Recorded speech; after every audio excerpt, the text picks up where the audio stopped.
السلام علیکم ورحمۃ اللہ وبرکاتہ. کیا حال ہے سب کا؟ الحمد للہ، اللہ کا شکر. نحمده ونصلی علی رسولہ الکریم، اما بعد فاعوذ باللہ من الشیطان الرجیم. بسم اللہ الرحمن الرحیم. رب اشرح لی صدری ویسر لی امری واحلل عقدۃ من لسانی یفقہوا قولی. فصل سون 420 صفحہ. نعمتوں کے اسباب. معلوم ہونا چاہیے کہ ہم نے بعض نعمتوں کا تذکرہ کیا ہے اور ہم نے بدن کی صحت کو ایک نعمت قرار دیا ہے جو دوسرے مرتبے میں واقع ہے. اگر ہم ان تمام اسباب کو بیان کرنا چاہیں جس سے کوئی نعمت حاصل ہوتی ہے تو ہمیں اس کی طاقت نہیں، لیکن کچھ اسباب ظاہر ہیں. مثلا کھانا صحت کے اسباب میں سے ایک سبب ہے. کچھ لوگ ضرورت کے مطابق بھی نہیں کھاتے جتنا ان کے بدن کو ضرورت ہوتی ہے، کیونکہ ان کو کام کرنے کے لیے انرجی چاہیے ہوتی ہے. بعض اوقات انسان کے اندر ایک روحانی قوت ہوتی ہے، لیکن اس کے ساتھ ساتھ انسان کو جسمانی طاقت کی بھی بہرحال ضرورت ہوتی ہے. جیسے ایک پودے کو گرو کرنے کے لیے پانی کی ضرورت ہوتی ہے، کھاد کی ضرورت ہوتی ہے، سورج کی، ہوا کی. ہم بطور اشارہ کچھ اسباب کا تذکرہ کرنا چاہیں تو کہیں گے کہ اللہ کے تجھ پر احسانات میں سے یہ بھی ہے کہ اس نے تیرے لیے احساس کے آلے پیدا کیے، یعنی سینسرز پیدا کیے. مثلا بھوک لگتی ہے اور طلب غذا میں حرکت کے لیے آلات بنائے. تجھے چاہیے کہ حواس خمسہ کی ترتیب میں اللہ تعالیٰ کی حکمت پر غور کرے. مثلا پہلا حادثہ لمس، چھونا ہے، ٹچ، اور یہ پہلی حصہ جو جاندار چیزوں میں پیدا کی جاتی ہے کہ وہ چھو سکتے ہیں، چھو کے محسوس کر سکتے ہیں. اور حس کا کمتر درجہ یہ ہے کہ وہ جسم کے ساتھ لگنے والی چیز کو محسوس کرے. یعنی مثلا آپ کا ہاتھ کسی کے ہاتھ کے ساتھ لگتا ہے یا آپ کسی چیز کو چھوتے ہیں تو اس کو آپ محسوس کرتے ہیں، اور یہ کمتر درجہ ہے کسی چیز کو محسوس کرنے کا.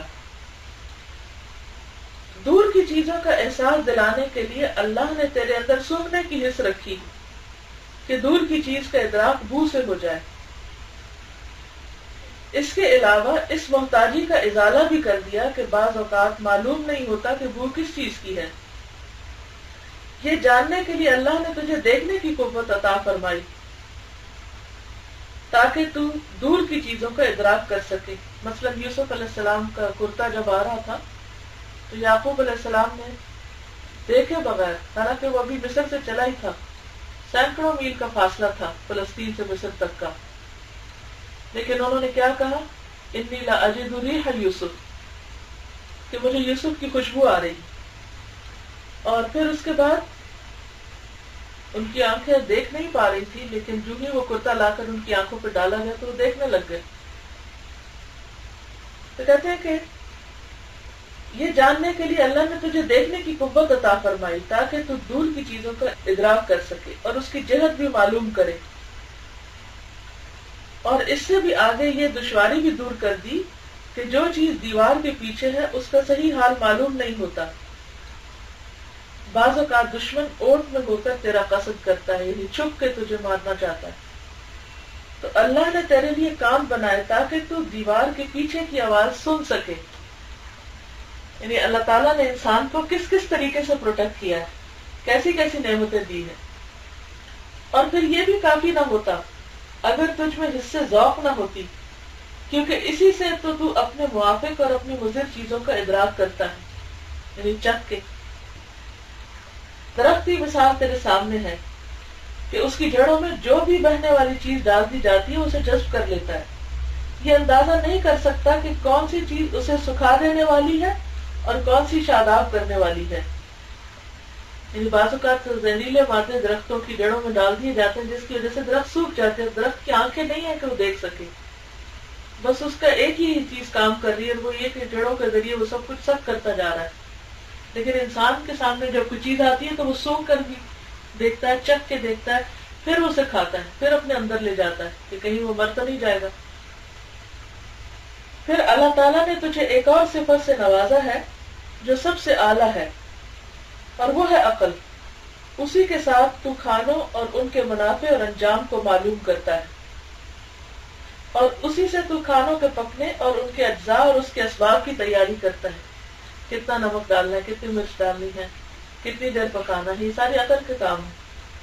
اور اس کھانے سے نفع اٹھاتا ہے جو تیری صحت کا سبب ہو، یہ عقل کا ادنا فائدہ ہے، اور سب سے بڑی حکمت اس میں اللہ کی معرفت ہے۔ یعنی عقل سے صرف یہی کام نہیں لینے چاہیے کہ کوئی کھانا کیسے پکے گا اور کتنا مزے کا ہوگا، بلکہ یہ عقل اس سے کہیں بڑی چیزوں کے لیے بنائی گئی ہے، اور وہ ہے اللہ کی پہچان۔ ہم نے حواس خمسہ ظاہری کے بارے میں بس چند باتیں ہی لکھی، تفصیل سے بیان کرنا یہاں ممکن نہیں، اس کے لیے ایک دفتر چاہیے۔ مثلا دیکھنا حواس میں سے ایک ہے، آنکھ اس کا آلہ ہے، اور آنکھ 10 مختلف طبقات سے مرکب ہے۔ بعض رتوبتے ہیں، یہ آنکھ کے اندر جو کچھ اللہ نے پیدا کیا وہ بذات خود ایک حیرت انگیز چیز ہے۔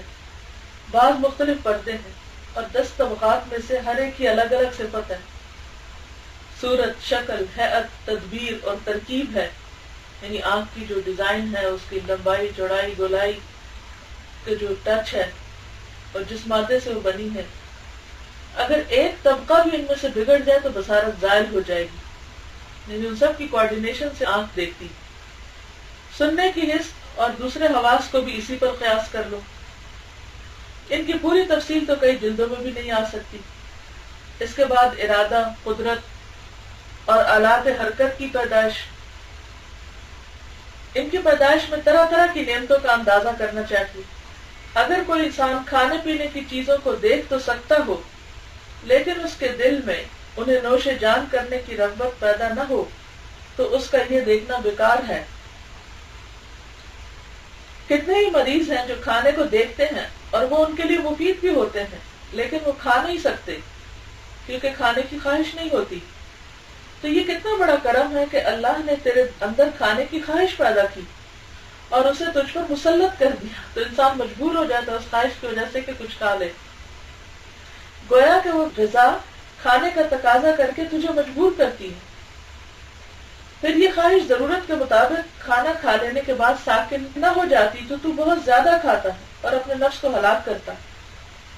تو سیر ہونے کے بعد تجھ میں طمانینت پیدا کر دی تاکہ تو کھانا چھوڑ دے۔ یہی حال جماع کی خواہش کا ہے، اور اس میں بقاء نسل کی حکمت ہے۔ پھر تیرے لیے اعضاء پیدا کیے کہ وہ غذا کھانے میں مدد دینے والے آلات ہیں۔ ایسے آلات انسان کو دیے کہ جس سے وہ جسم کے اندر غذا جذب ہوتی ہے اور پھر وہ قوت انرجی میں بدلتی ہے۔ ان میں سے 2 ہاتھ ہیں جو بہت سے جوڑوں پر مشتمل ہیں تاکہ مختلف جہات میں حرکت کریں اور لمبے ہوں اور لپیٹ لیے جائیں۔ وہ لکڑی کی طرح گاڑے ہوئے نہیں ہیں، کندھا ہے، انگلیاں ہیں جن کو مختلف بنایا، کوئی چھوٹی کوئی بڑی، ان کو 2 صفوں میں رکھا، اس طرح کہ انگوٹھا دوسری جانب میں ہے جو ساری انگلیوں پر پھرتا ہے۔ اگر یہ اکٹھی اور طے بطے ہوتی تو مقصد پورا حاصل نہ ہوتا۔ پھر ان میں ناخن پیدا کیے اور انگلیوں کے سروں کی ان سے ٹیک لگائی تاکہ طاقت حاصل کرے۔ سوچیں اگر یہ ناخن نہ ہوتے تو انگلیوں کے اگلے حصے جو ہیں وہ بہت سے کام کر ہی نہ سکتے۔ اگر آپ کو قلم ہی پکڑنا ہوتا تو شاید وہ قلم ہی نہ پکڑا جاتا۔ تو ناخنوں سے سپورٹ دی انگلیوں کے پوروں کو، پھر ان سے باریک چیزیں پکڑ سکتے ہیں۔ آپ نے دیکھا کہ ناخن کے ذریعے بعض اوقات بالوں میں سے لوگ جوئیں نکالتے ہیں تو باریک سی چیز ہوتی ہے، کس طرح ایک بال کے ساتھ کھینچ کے لے آتے ہیں باہر۔ اگر یہ ناخن نہ ہوتے تو انگلیوں سے یہ کام نہ ہو سکتا۔ دیگر نعمتوں کا بھی یہی حال ہے۔ فرض کرو ہاتھ سے کھانا پکڑ لیا تو یہ کافی نہیں ہے۔ اللہ نے اپنی حکمت سے منہ اور 2 جبڑے بنائے، ان میں دانت رکھے اور دانتوں کو کھانے کی ضرورت کے مطابق تقسیم کیا۔ بعض کھانے کو کاٹنے والے ہیں جیسے سامنے کے دانت، ربائی، اور بعض سخت چیزیں توڑنے کے لیے ہیں جیسے انیاب، نوکیلے دانت جن کے آگے نوکیں بنی ہوئی۔ بعض پیسنے والے ہیں جیسے داڑھیں، اور نیچے کے جبڑے کو حرکت دوریہ سے متحرک کیا یعنی آپ یوں گول گول کر کے اس کو گرائنڈ کرتے ہیں. یعنی اگر آپ اس وقت بھی اپنے دانتوں کو چبا کر دیکھیں تو آپ نے دیکھا ہوگا یہ اوپر نیچے نہیں صرف جاتے کہ ایسے کر کے نہیں ہوتے.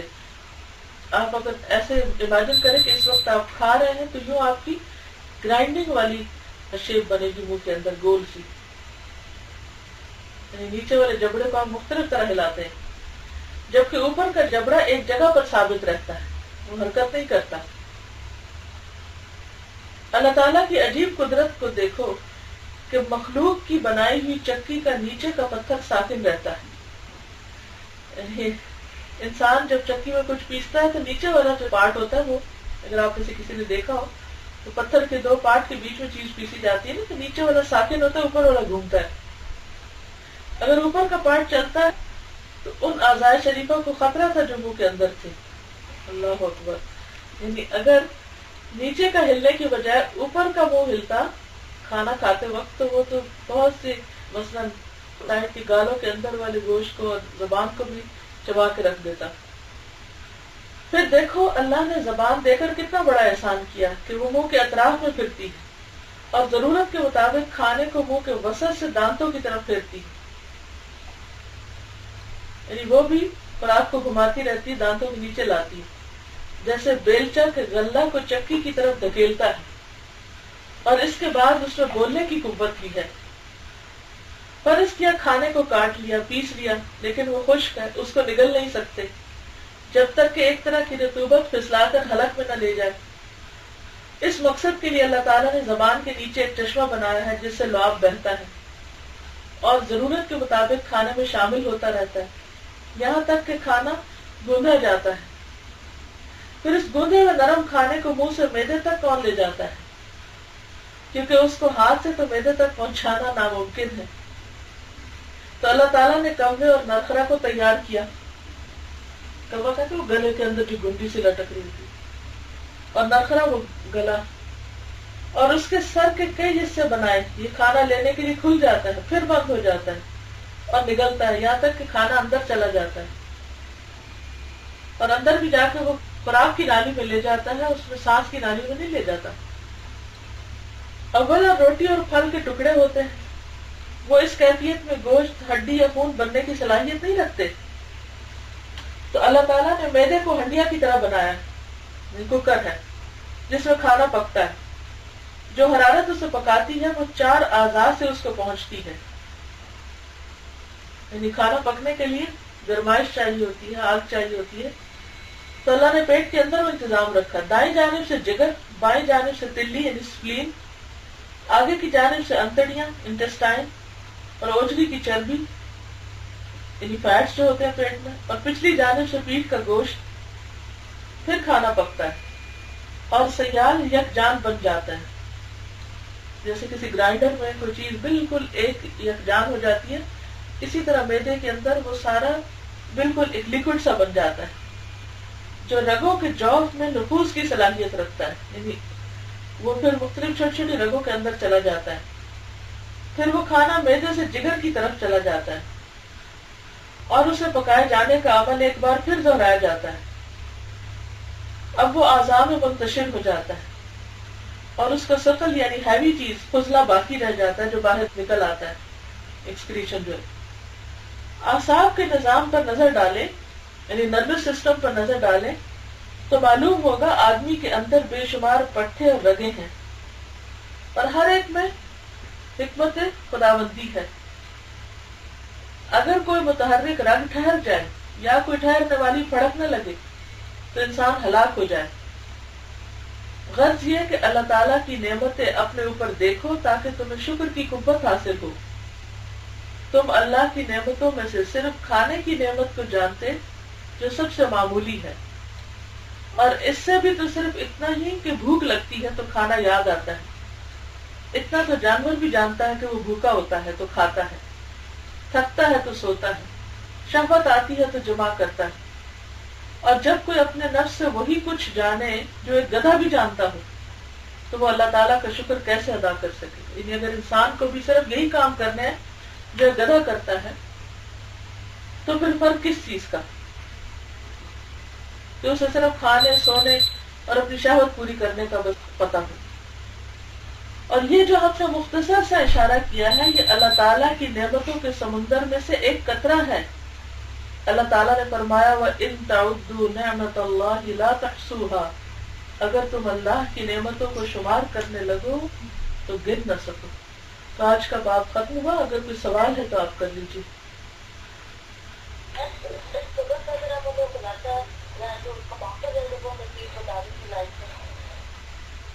جی خلاصہ تو یہی ہے کہ یہ جو نعمتیں ہیں ان کے اسباب ہیں کچھ. مثلا صحت کے لیے اگر کھانا ہے تو کھانے کے پیچھے کتنی چیزیں کام کر رہی ہیں. تو خلاصہ اس کی آخری آیت میں انہوں نے خود ہی دے دیا ہے کہ ان تعدوا نعمت اللہ لا تحصوها، کہ اگر تم اللہ کی نعمتوں کو گننا چاہو تو گن نہیں سکتے. بظاہر دیکھنے میں ایک لفظ بولتے ہیں فلاں کی صحت بہت اچھی ہے، لیکن اس کو پتا ہے کہ اس کے پیچھے کتنے اسباب کام کریں، اور ان میں سے صرف ایک سبب کھانا ہے، اور اس کے علاوہ بھی کئی ایک چیزیں ہیں جن کا شمار نہیں. تو دراصل اللہ کا شکر گزار بندہ بننے کے لیے اس کی نعمتوں کا ذکر ضروری ہے، اور نعمتوں میں غور و فکر ضروری ہے، اور ان کی تفصیل جاننا ضروری ہے. جو جتنا غور و فکر کرے گا اتنا ہی پھر اللہ کا شکر گزار ہوگا.